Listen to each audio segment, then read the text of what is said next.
Have you ever wanted thick raycasts? So even if you're not aiming at something, you're able to hit them? Well, in this video, I'll be covering the semi-newly introduced Spherecast in Roblox Studio, which allows you to cast basically a thick ray because we all love raycasting. Let's make our rays a little thicker. And it's really cool. So in this video, I'll be demoing Spherecast by use of this little stun gun, which sort of resembles like the Star Wars stun gun, which is pretty cool. And I show you all how to make this gun, how to communicate between the server and the client to shoot it, and how to Spherecast to get big swathing beams that are able to stun all of your enemies. So make sure to like and subscribe if you enjoy this video. The code will also be in the description if you want to check it out for yourself, and comment any questions or suggestions. But without further ado, let's jump right in. Okay, so we got our little stun gun model here. It has a nice thick barrel because our stun beams are going to be thick. That's kind of the whole point. Deal with thick raycasting in the form of sear casting. But this model has to have a few things done to it before we can actually start scripting. So first off, whatever model you have, make sure all of the parts have can collide off and anchored to false. So both can collide and anchored should be false. So they can fall, they can move about with the character when they hold their tool. In addition, you have to make sure they're all welded together. So go to Model, Create, and then go to Weld. And then I'll create welds in all of our parts here. And then in order to make sure the welds actually exist, make sure Constraint Details is on and Show Welds is on too. So you can see all of these welds, which is quite nice. So our model's done. All of our parts are kind of set up. So what I want to do now is make the handle. So I'm actually just going to create a new part. Just sit it around here. We're going to make it a 1 by 1 part, transparent, no can collide, no anchored. And then I'm going to use Alt click to select my little grip, copy that position, go back to my new part, paste that position. So our little part is here. And then I'm going to right click on it and do show orientation indicator because I want to see the front.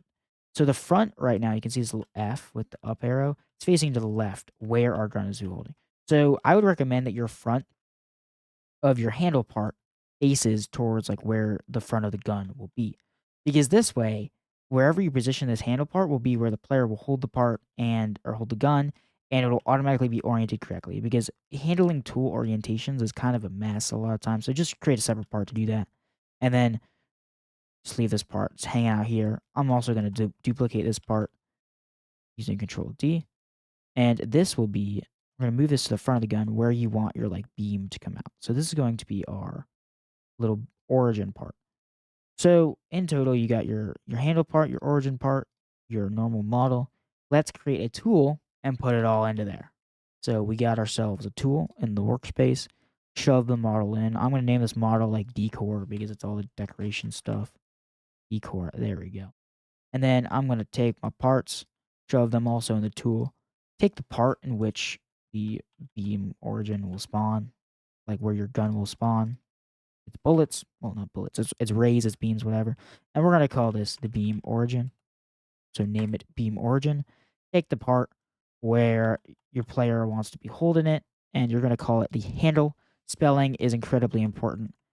Use capital HANDLE because that's what the tool uses to tell the player character, what to actually hold. And this handle has to be directly parented to the tool or else it won't work. Don't parent it to the model. This model is just for decoration stuff.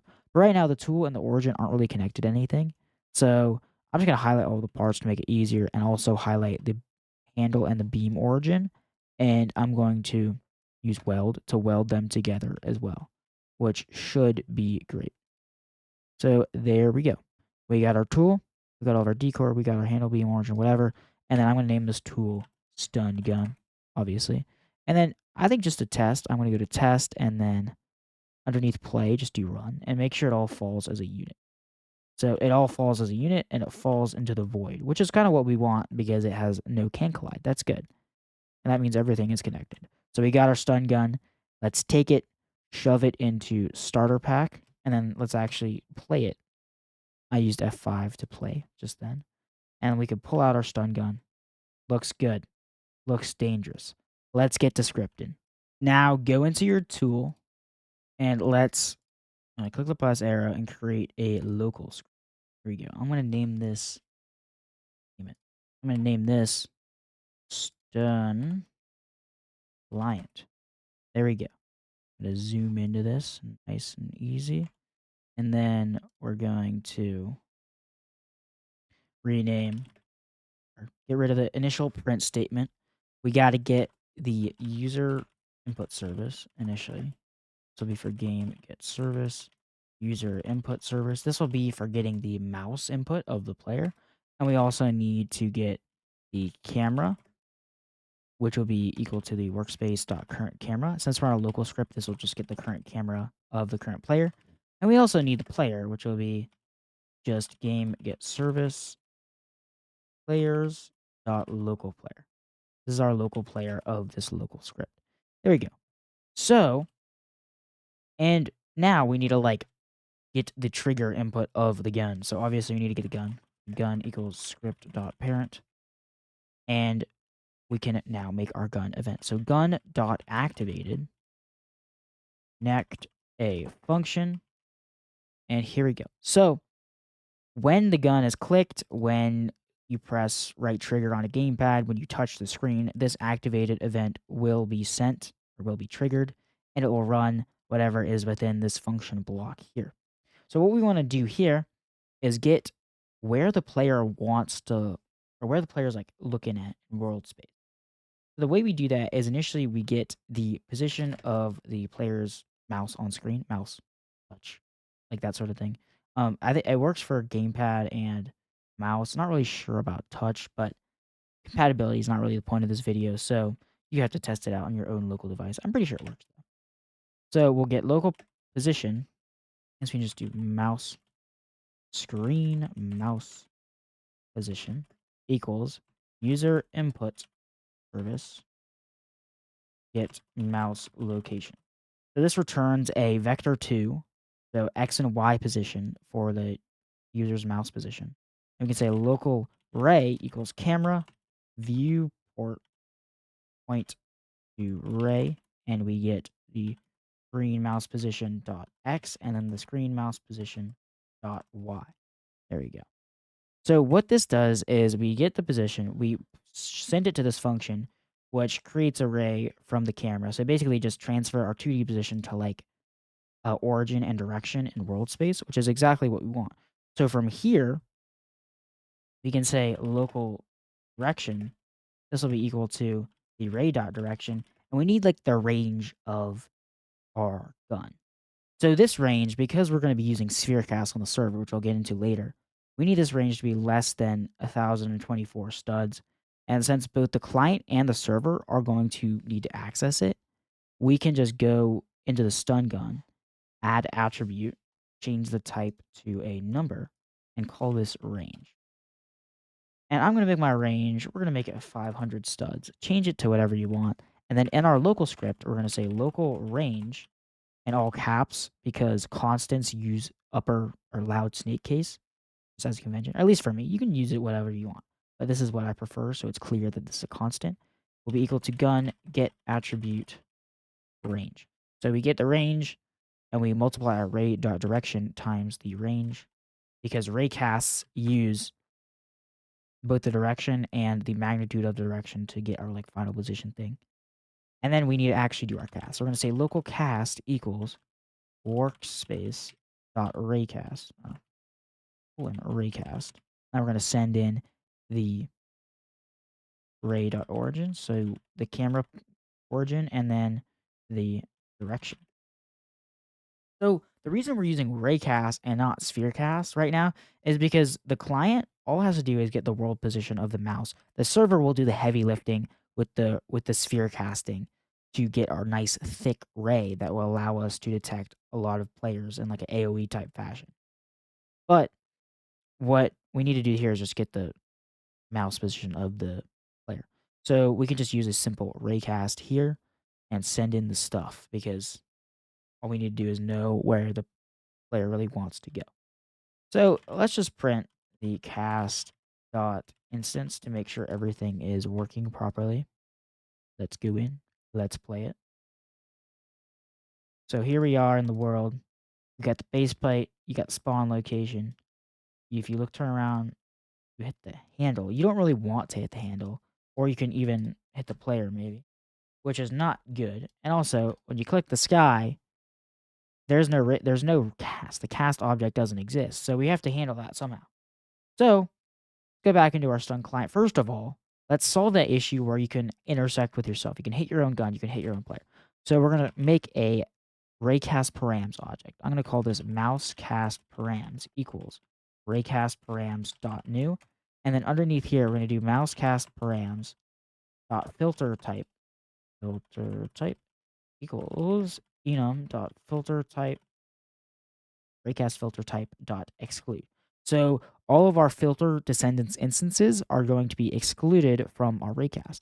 So then before each raycast, we're just going to say mousecast params dot filter descendants instances equals our player dot character, so our local player's character, and then the gun. And the reason we have to set this every single time is because the player dot character could change between the tool and whatever. It just changes, so it's better to set it just directly before.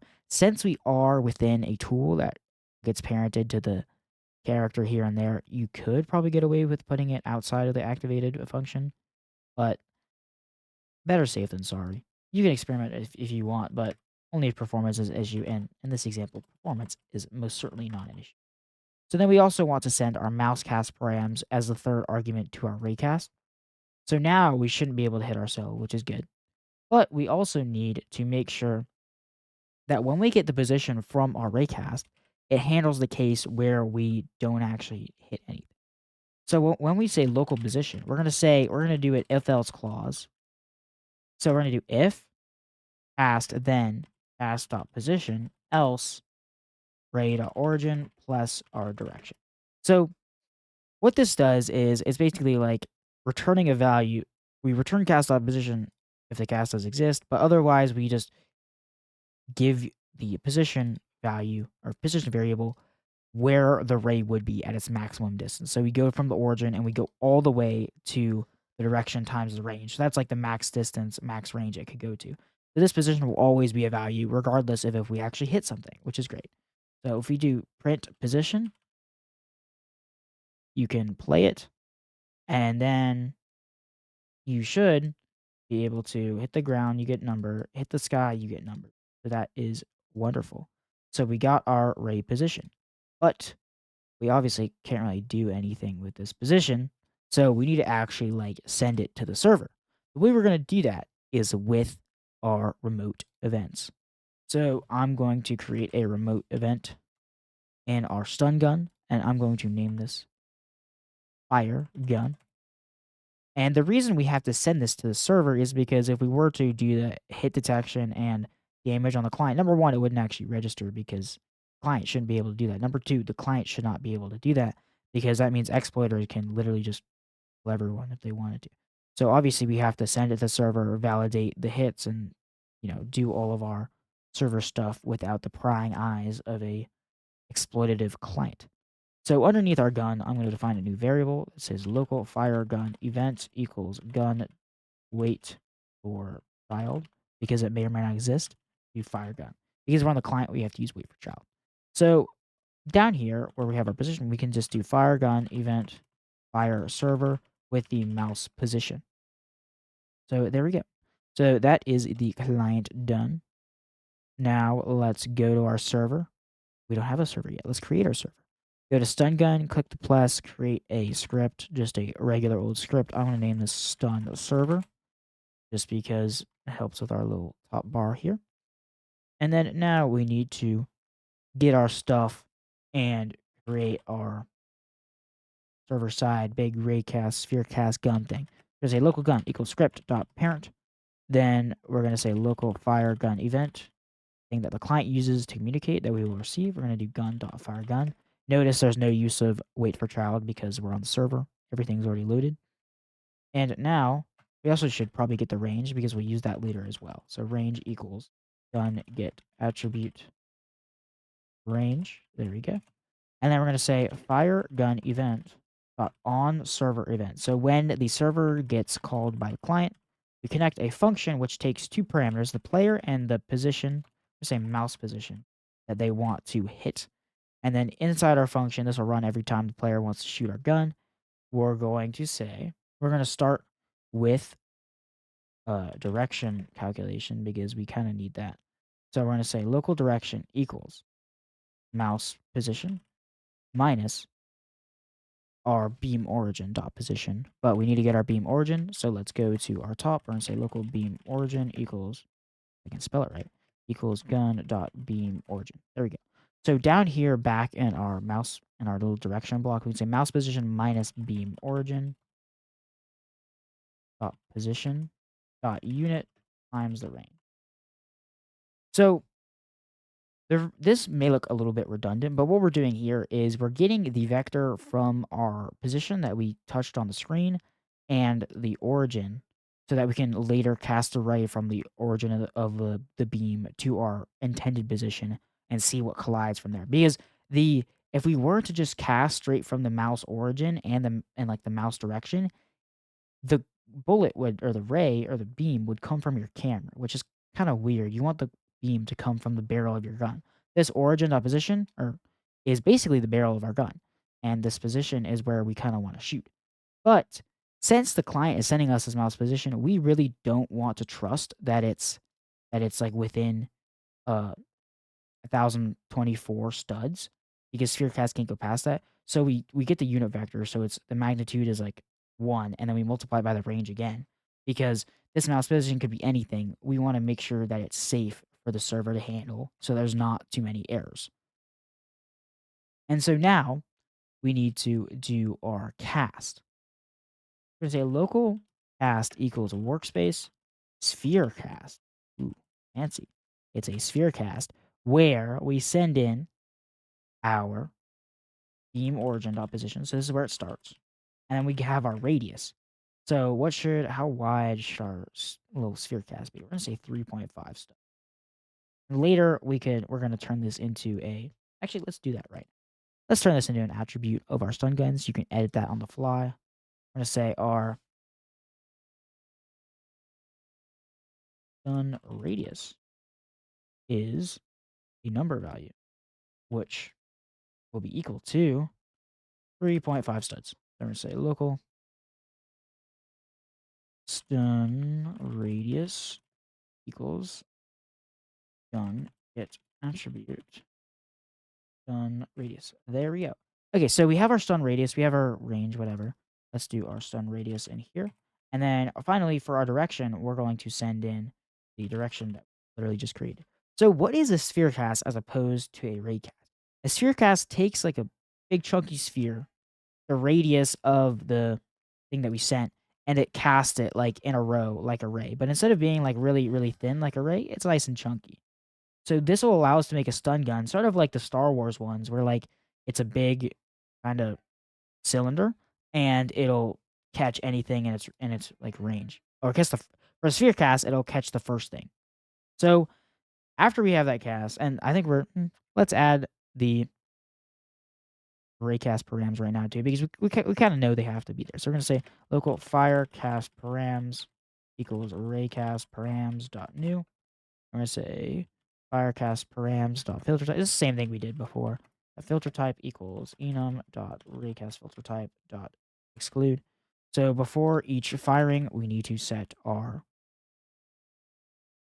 firecast params dot filter descendants instances equal to the player dot character and the gun in question, which should work out nicely.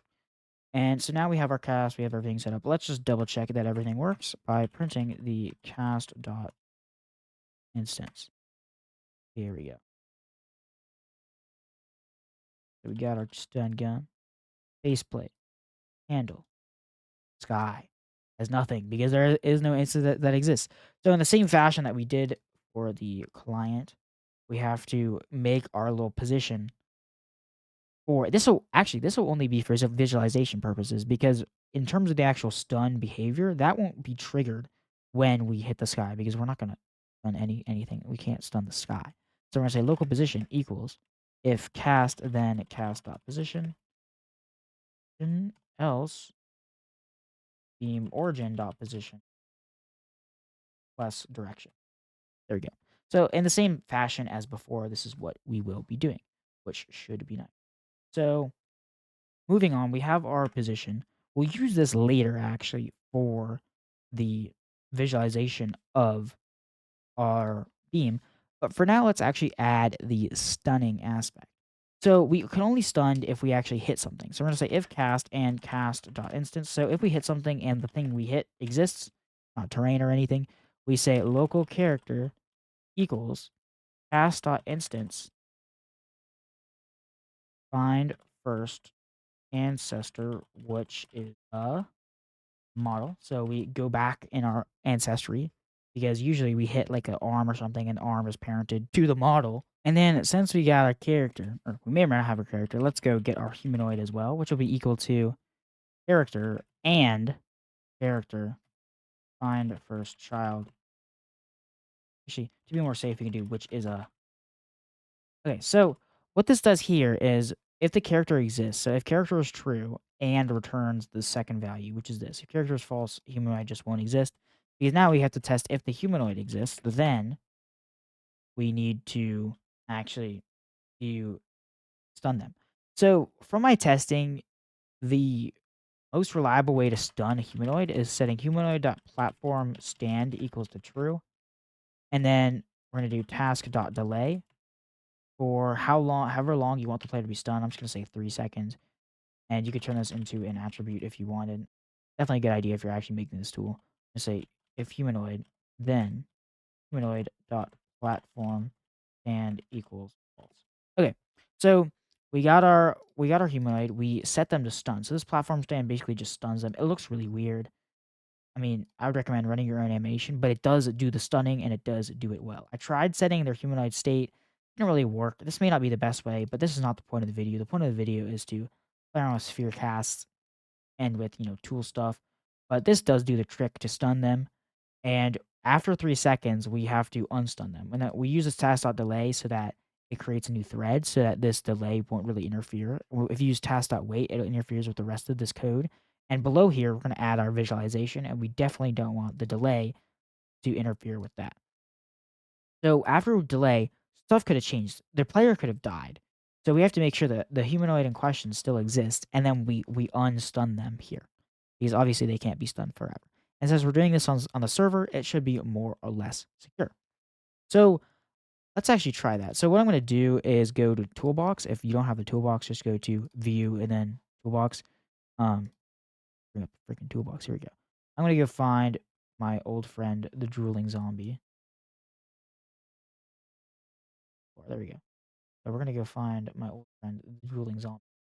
And then, I don't care, add scripts. And we're going to go in. We're going to play this John.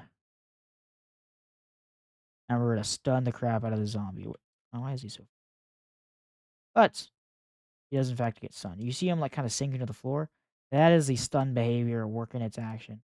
We click away, doesn't really do anything, and then boom, we stun him. He's on the floor. He can't move. That's what we want. But it's weird for the player because you can't really see what you're stunning. So let's add some little visualization to this. So first off, let's create our beam. And I'm going to create it in the workspace just for now. The beam is going to be a cylinder. And this cylinder, if I go, we're going to make this cylinder and collide off, anchored true because we're going to like spawn in the world. I'm going to create the material to like a force field just because it looks the same color as what I did before. And then you don't really need to worry about the size. But one thing I want to mention is we're going to be using a pivot here. So because we're dealing with a cylinder, we kind of want, like, cylinders are weird because they're front face. If I show the front face is, like, out to the side of the cylinder, which is kinda stupid. So, the best way to, like, move the cylinder and position in the world is to use the pivot. So, if I go to edit pivot, see our pivots here. What we want is every time we spawn in a new beam, we want the pivot to be at the very back. So, like, back here where the base of the beam is. And then we also want to make sure the front face because the front face is still here. So, we're gonna take the pivot and we're just gonna rotate it. That was not it. We need to edit the pivot. Edit the pivot and then rotate it. So, from my testing, if the front face here and you set it to like -90 on the Y orientation for the pivot, it should work out. The position doesn't actually matter. Actually, while we're here, set the position back to 0 because you're going to be offsetting it in the code. But the orientation is important. If it doesn't work, just play around with the Y orientation to get the beam spawning properly. But I want a cylinder because it looks good. We're going to use a cylinder. But this is our beam done. So I'm going to rename it to beam, shove it into server storage because we need to like source it to spawn it in. And we're going to get that beam up at the top and say local beam equals workspace or I guess game get service server storage dot beam. There we go. So we got our beam. Let's go clone our beam. Actually, let's rename this at the top to the beam template. So we can create a beam and say local beam equals beam template. There's a couple of things we have to do to visualize this beam. First off, we need to set the size. So beam.size will be equal to vector3.new. So the x of a cylinder is the length of the beam. So we need to set this beam length equal to the length of the ray. And we're going to define a variable above called distance, and this will be equal to the length of the ray. It'll be the position minus the beam origin dot position dot magnitude. So this is basically where the ray starts to where it goes, that little vector, magnitude, so the length. So we're going to do distance as the x value.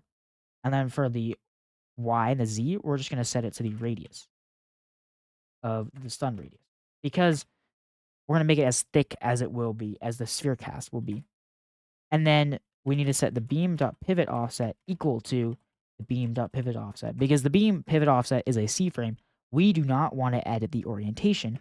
So we're going to offset the pivot offset by a vector 3. So all we're doing is changing the position of the pivot offset. That's why if your position is set to something, it'll just change it. We don't want that. So make sure your position is set to 0, 0, 0. So we're going to do pivot offset minus vector3 dot x-axis. So we're going to offset it on the x-axis by